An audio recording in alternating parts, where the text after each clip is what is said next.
Because we need light. Light enables us to see. And I think often when we think about light and darkness, we use it as a way of grouping people. I love Star Wars, and in Star Wars you've got the light side, who are the goodies. They are the heroes of the piece. And then you have the dark side. And the dark side have all the coolest lightsabers, so when you're a kid, they're the ones who you want the toys of, and they're the ones who you want the action figures of. But then they keep doing awkward things that make it impossible to root for them, like blowing up planets.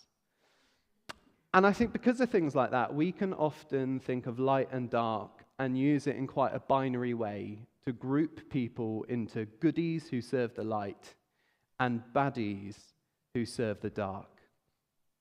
But the thing is, ultimately, light is about whether you can see or not.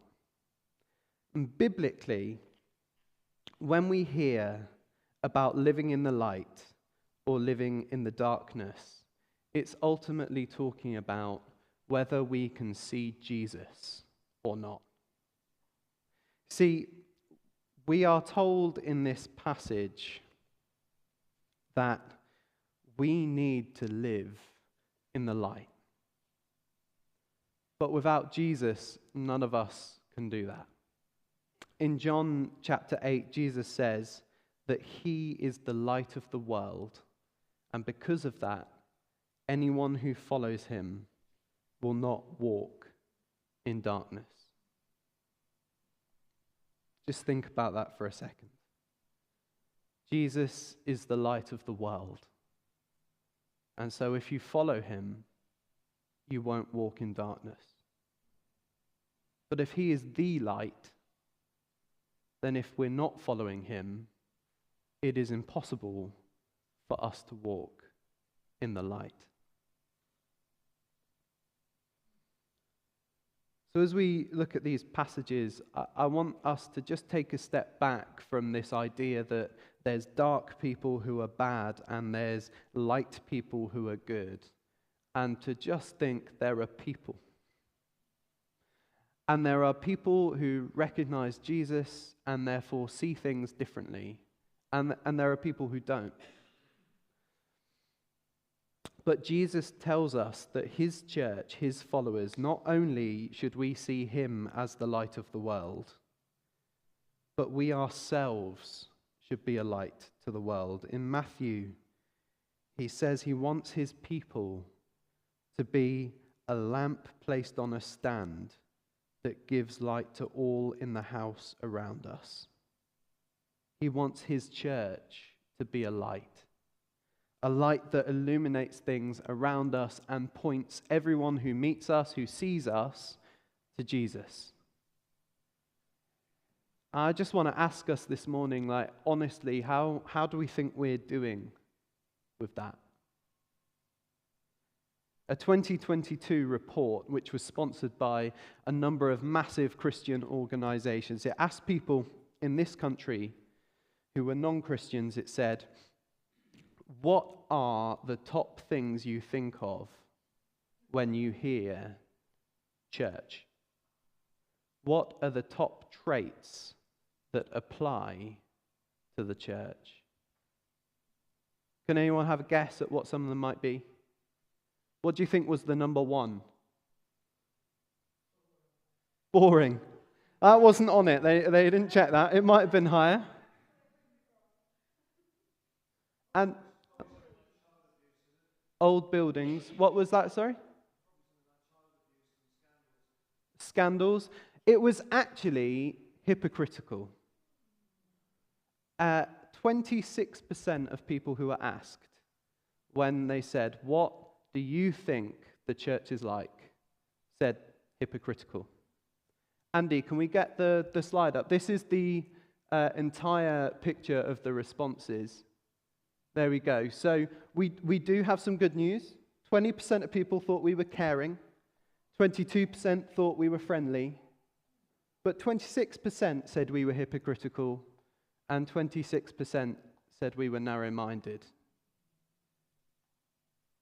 Are we being light that points people to Jesus if the first thing that comes to mind of 26% of people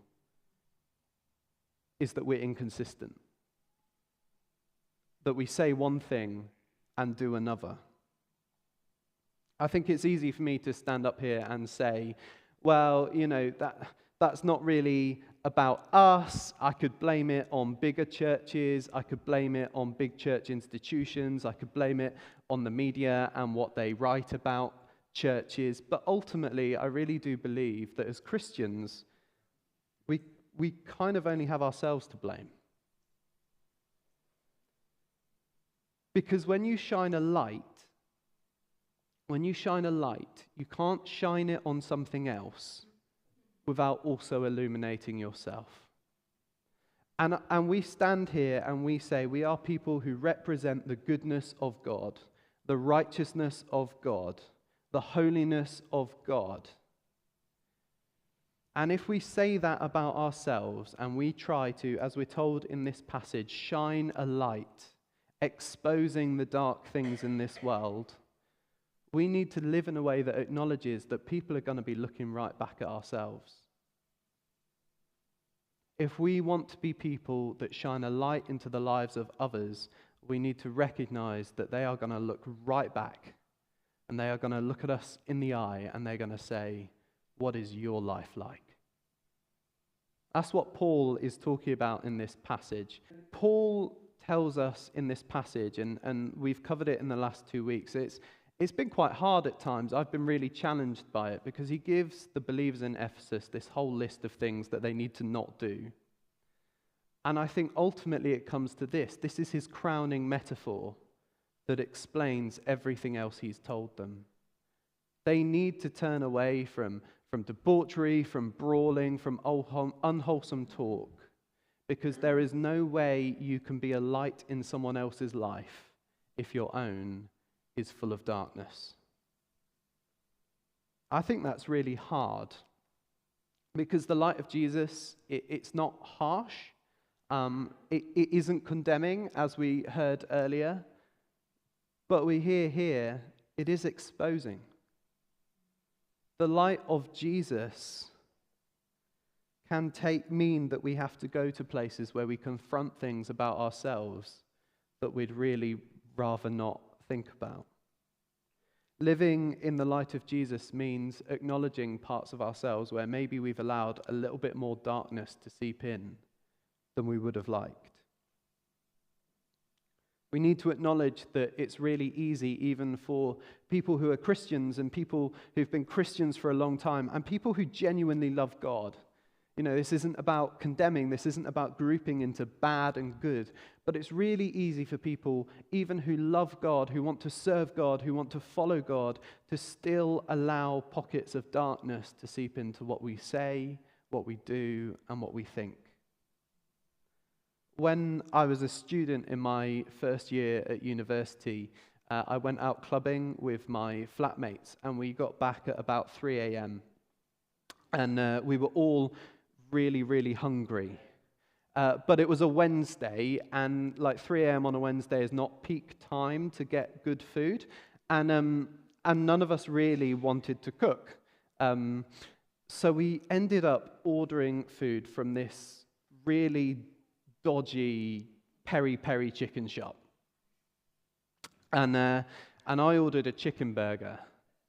And the burger arrived, and it did not look good. I opened the box, and it almost felt like it should have had a biohazard label on it. There was a significant salmonella risk. However, I was a first-year student, and I'd spent money on it. So I was going to eat this burger. Additionally, I was really, really hungry. And so even though I knew it was probably a very risky and bad idea to eat this burger, I did decide I'm going to eat it. Issue is, I needed to get past how horrible it looked. So honestly, Karis asked me when I ran through this yesterday, she said, "Did you really do that?" I said, well, I wouldn't talk about it in front of everyone if I didn't. That would be lying, which sort of defeats the point of the whole light-darkness thing. I went into my room with my burger. and I turned the light out, and I ate my burger in the dark, because then I did not have to look at it. Now, fortunately, I did avoid being quite ill, and it did taste better than it looked, which was not saying much because it looked awful. But I think it's so easy for us to kind of live life in that kind of way. Maybe we don't turn the lights all the way off, but we can live life with the light on a dimmer switch. You know, when there's something we want to do or we feel like we need to do that doesn't quite sit with the reality of who Jesus is and what we know we're called to do, to serve him, to love him, we can just kind of turn the light down a little bit to make it easier for ourselves to excuse what we want to do or to stomach what we're about to do or to justify what we want to do. And we can do this all the time. For example, Ephesians chapter 4, verse 29, which we've read in previous weeks, it says this. It says, "Do not let any unwholesome talk come out of your mouths, but only what is helpful for building others up according to their needs, that it may benefit those who listen." Who here thinks that every word that comes out of their mouth fits that definition? It doesn't apply to me, right? I can guarantee you not every word that comes out of my mouth fits that definition that I'm given. Sometimes I'll dim the light on the unwholesome talk bit so that I can justify that what I want to say, it's not really unwholesome, it's maybe a little bit wholesome-ish. Like, I could just about get away with it in my mind. Sometimes I'll dim the light on the bit about what other people need to hear because I think they need to hear it. And so I'll insert that little, just blur it enough that I can insert that little what I think they need to hear rather than what they actually objectively need to hear. Or I can dim the light on the for the benefit of those who listen part, just enough that I can convince myself that what I'm going to say really is going to benefit them when we both know it's not. But we're told here by Paul in verse 11, not just to work hard to decrease the amount of darkness in our lives, but to have nothing to do with any deed that is associated with darkness. He reinforces this in one of his other letters to the church in Philippi, where in chapter 2, verse 15, he calls on them to be like this. He says, "Be blameless and innocent, children of God without blemish, in the midst of a crooked and twisted generation, so that among them you can shine as lights in the world." In that passage, we're told to be blameless, to be innocent, and to be without blemish, which are three words that all mean the same thing. So either Paul really needed to hit a word limit and was doing that classic thing that students always do, or, and I think this is the reality, he really wanted us to get that. If we want to be people who shine as lights in this world, that is the standard of Jesus. We need to be people who live with the light of God turned all the way on, all the time. And that's like I say, that's hard. I don't know about you, but I really struggle to live a life that's even close to blameless. And none of us, I think, in this life will ever reach that point. Because we are people who were born in darkness, who on our own don't see Jesus very well. And that's why it is such a relief that there is no condemnation in Jesus, but instead, when we've allowed darkness to grow in our life, we can take it to him and say, "Lord, I recognize this is wrong. Please forgive me." And you know what? We do receive that forgiveness. That's a guarantee. But to get to that place, we first need to allow enough light into our lives that we can recognize where the darkness is still persisting. And Paul, in these passages in verses 15 to 20, identifies just a couple of simple ways that we can do that. Firstly, he calls upon us to be wise. Wisdom in the Bible is not just about being the smartest person in the room. It's not about knowing things. It's not about being able to win every Bible quiz. Wisdom is about being able to know and understand the heart of God and then make decisions based upon that.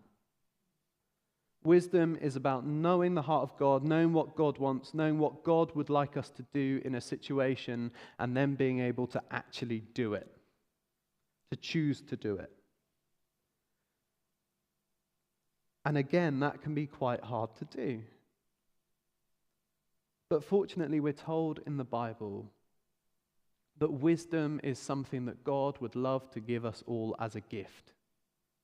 That we can ask for wisdom, receive wisdom, and then the more we use it, the better we'll get at it. God is the source of wisdom, and he is inviting all of us to go to him and receive some. Ultimately, Jesus himself is the wisdom of God. Because Jesus, when he was born, he was completely a man, but he was also completely God. And every moment of his life, he perfectly understood and knew what the heart of God was. And every decision he made was in line with that heart.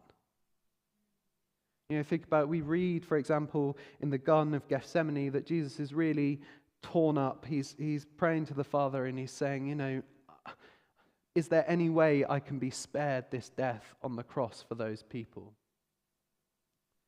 If there's any way that this can be lifted from me, let it pass me by.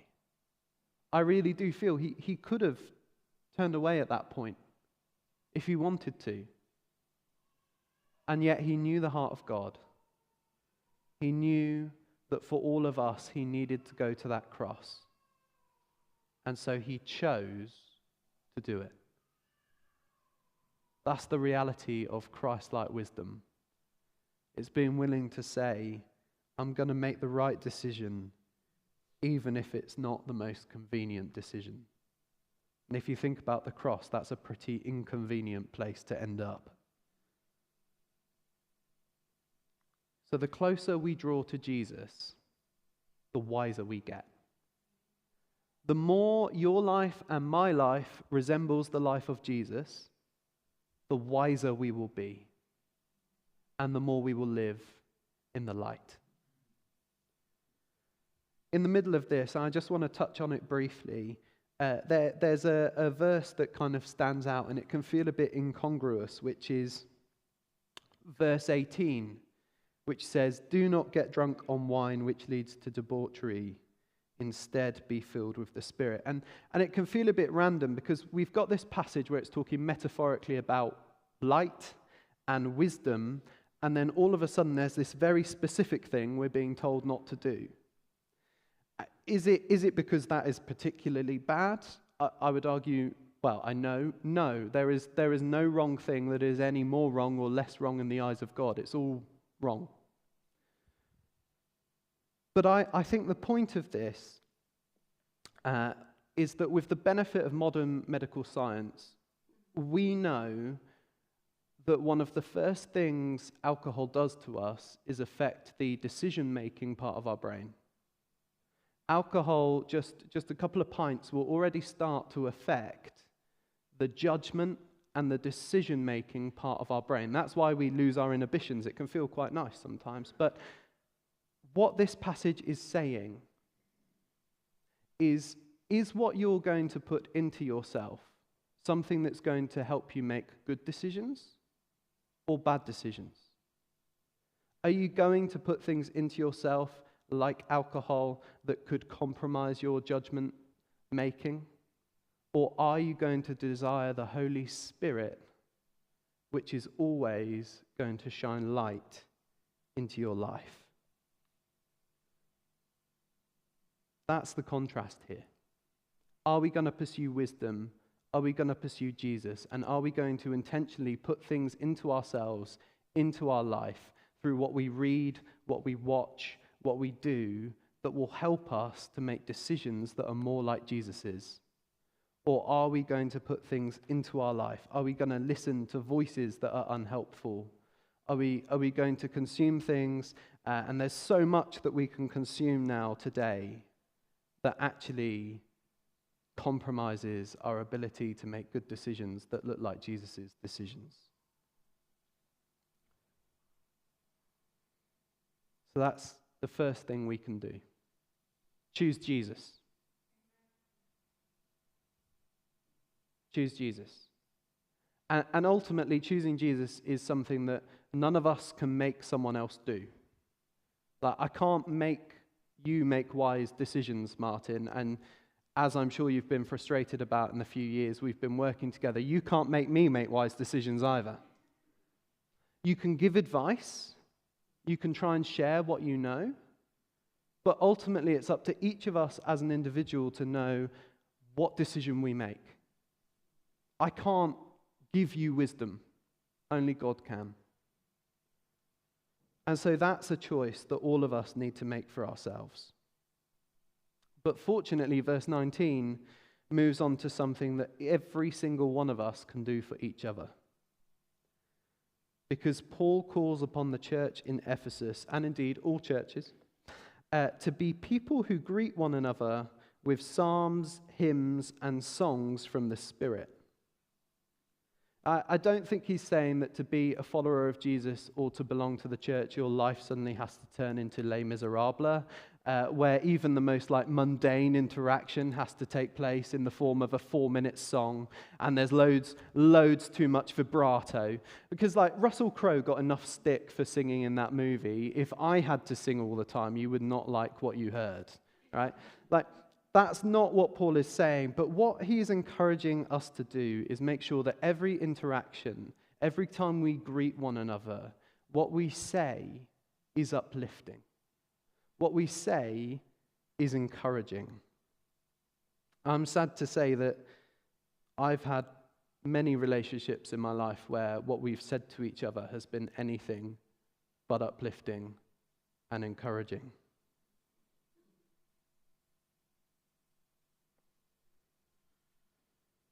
When I was at school, there was these WWJD wristbands that were really, really popular. And I never wore one because I thought they were quite lame. The bands, they just didn't look good where I was, but I was in the sticks, so maybe we didn't get the cool ones. But these bands, WWJD, it just meant, what would Jesus do? And the idea was that before you did something, you'd just stop and think, would Jesus do what I'm about to do? Basically, these wristbands were a very helpful way of saying in 4 words what I've just spent 10 minutes telling you about wisdom, right? But today, I want to introduce you to my definitely going to catch on sequel to WWJD, which is specifically designed for us when we talk, and I'm sure that next week you will all come wearing branded t-shirts. I want to introduce you to WAPSI. Yeah, WAPSI. WAPSI. And I spent a long time trying to make it waspy, but there was just no way I could do it. But WAPSI, would a psalm say it? Would a psalm say it? You see, psalms are really useful things. In the book of Psalms in the Bible, you've got a full range of emotion expressed. You've got anger, you've got pain, you've got sadness, you've got joy, you've got happiness, and so on and so on and so on. This isn't about limiting our emotional expression to become like robots. What WAPSI is about is capturing the heart of the Psalms. Because, every single psalm draws the person who wrote it, any person who says it, and I would argue any person who hears it, closer to God. The Psalms express pain, they express sadness, they express joy, but they always do it in a way that honors God, glorifies Him, and helps anyone who hears it to understand that. How much gossip is in the Psalms? 0. How much slander is in the Psalms? There's some criticism of people in the Psalms, but it's always constructive. It's always desiring what is best for them. It's always desiring that God would bring them into Himself. But there's nothing fruitless in the Psalms. There's nothing that would lead someone further away from God. The challenge I want to pose to us is, as we go into these coming weeks, will we stop and think about the words we say to see if a psalmist would say it? Whoopsie. I got to keep saying it because I expect the t-shirts. I can't tell you how many times reading the Psalms has got me through a really tough patch in my life. At the moment, I've had periods where I've felt quite down, I felt quite angry with God at times, and the Psalms are so helpful because they've taught me that that is allowed and that is possible in a way that glorifies God. We heard a couple of weeks ago from Sally that anger in itself is not a bad emotion, it's what it causes us to do that can lead us into trouble. Well, if I make sure that my words imitate the way that the psalmists express their anger, then I'm never going to go astray. Each of us as a human being says thousands and thousands and thousands of words every day. Words are one of the best opportunities we have to shine the light of Jesus to one another and to the world around us. But they're also one of the most vulnerable places for many of us as people. They're one of the places where we can most frequently dim the light down a bit. That's why the Bible says so many times in so many different places that if we want to follow Jesus, one of the most important things we can do is take control of our words. Yes, whoopsie is a bit of a joke that I wrote for comic effect.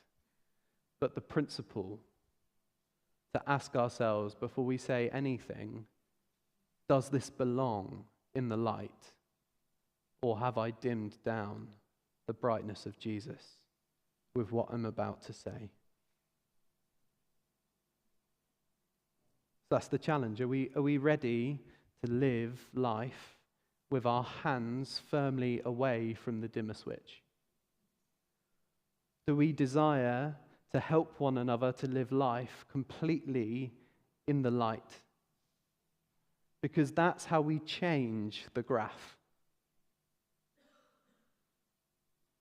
That's how we change the graph.